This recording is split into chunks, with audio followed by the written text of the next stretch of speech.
चंपावती नामक एक पुरी है। यह कभी राजा महिष्मत की राजधानी हुआ करती थी। राजश्री महिष्मत के 5 पुत्र थे। उनमें से ज्येष्ठ सदा पापकर्म में लगा रहता था, पर स्त्रीगामी व बुरे आचरण वाला हुआ था। उसने पापकर्म में पिता के धन का नाश कर दिया। वह सदा दुराचार परायण और ब्राह्मणों का निंदक का था।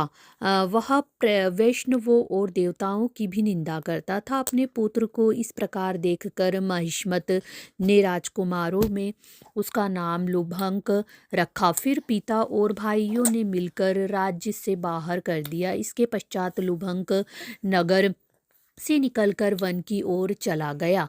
वहां रहकर उस पापी ने समूचे का नगर का धन लूटा। एक दिन जब वह चोरी करने के लिए नगर में आया, तब रात में पहरा दे रहे सिपाही ने उसे पकड़ लिया, किंतु जब उसने अपने को महिष्मत का पुत्र बताया तो सिपाहियों ने उसे जाने दिया। वह पापी वन में लौट गया और मांस तथा वृक्ष पर लगे फल खाकर और निर्वाह करने लगा। उसका विश्राम स्थान पीपल के वृक्ष के नीचे था। उस स्थान पर बहुत वर्षों पुराना पीपल लगा हुआ था, जिसे उस वन में महान देवता माना जाता था। उसी स्थान पर पाप बुद्धि लुभंक निवास करता था। बहुत दिन बीतने के बाद फिर एक दिन किसी संचित पुण्य के प्रभाव के कारण उस द्वारा एकादशी के व्रत का पालन हो गया। पौष माह में कृष्ण पक्ष की दशमी को पापिष्ठ लुभंक ने वृक्षों फलों का सेवन किया और वस्त्रहीन होने के कारण पूरी रात जाड़े का कष्ट उठाया। उस समय न तो उसे नींद आई और न ही आराम मिल पाया।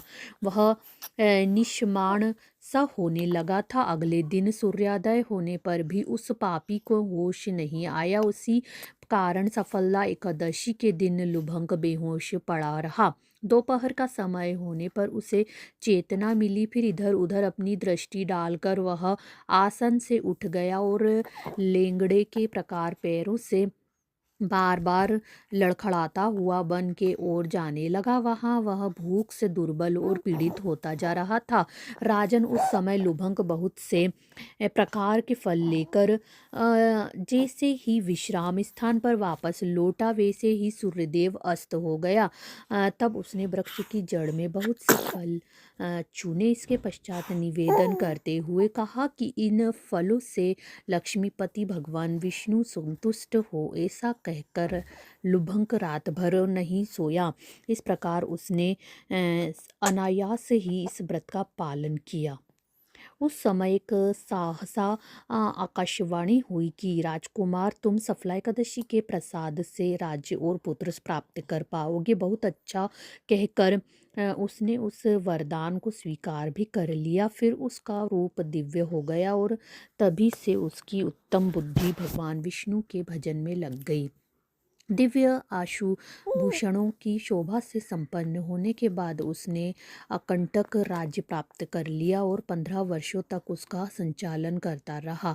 भगवान कृष्ण की कृपा से उस समय लुभंक के मनोज नामक पुत्र प्राप्त हुआ। उसके बड़े होने के पश्चात ने तुरंत राज्य की ममता छोड़कर उसे पुत्र को सौंप दिया। वह भगवान श्री कृष्ण के समीप चला गया और वहां जाकर मनुष्य कभी शोक में नहीं पड़ता है। राजन, इस विधि से जो भी मनुष्य सफला एकादशी का उत्तम व्रत करता है, उससे इस लोक में सुख भोग कर मृत्यु के पश्चात मोक्ष की प्राप्ति भी होती है। इस संसार में वे मनुष्य धन्य होते हैं जो सफला एकादशी के व्रत में लगे रहते हैं। उनका जन्म सफल है।